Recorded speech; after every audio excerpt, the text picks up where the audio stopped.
Yaqında diqqat qilishimcha, to'rda bir qism qarindoshlar, do'stlar orasida o'zi turayotgan davlatlarni maqtab, boshqalar turayotgan davlatlarni tushirib, o'zaro dushmanlashadigan, bo'linadigan ahvollar ko'rilyotidi. Xuddi bizning oramizda o'zaro bo'linadigan, dushmanlashadigan va dushmanlikka sabab bo'ladigan omillar, ahvollar ozdek. Endi boshqalar turayotgan davlatni tushirish, o'zimiz turayotgan davlatni maqtashning cho'qimki arziydigan bir sababi bo'lishi kerak. Menimcha arziydigan sababi agar o'zimiz turayotgan davlat Uyg'ur xalqiga va insoniyatga foydali, ahamiyatli ishlarni qilgan bo'lsa, biz uni maqtasak, madhilasak bo'ladi.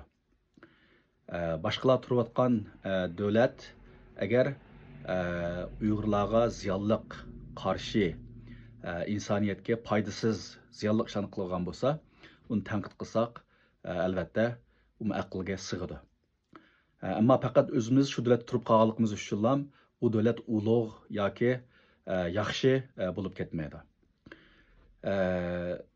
Eng muhim nuqtalardan birisi, har bir davlatninki uni himoya qiladigan, maqtaydigan davlat apparatlari bor. Bizning maqtashimizga, madhiyalashimizga ular qat'iy muhtoj emas.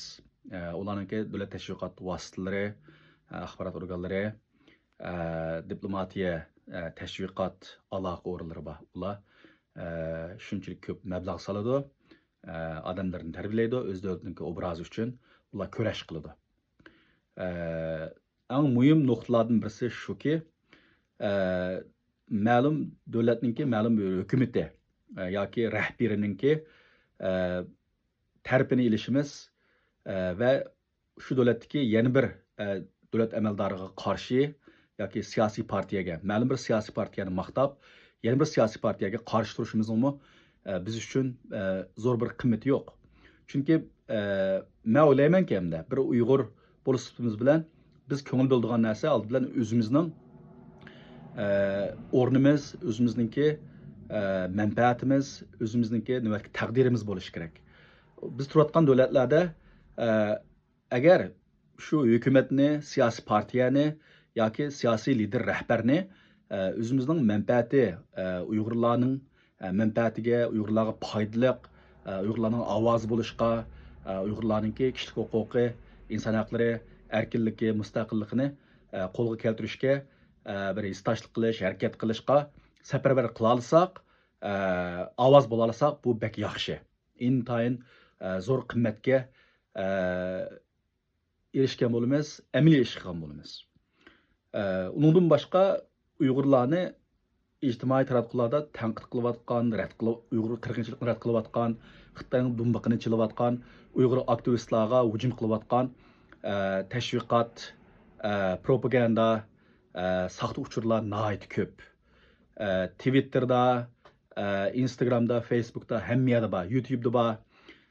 Men haqida ishlangan hujjatli filmlarning ostiga qarab baqsam, 4-5 yildan keyin necha yuzlagan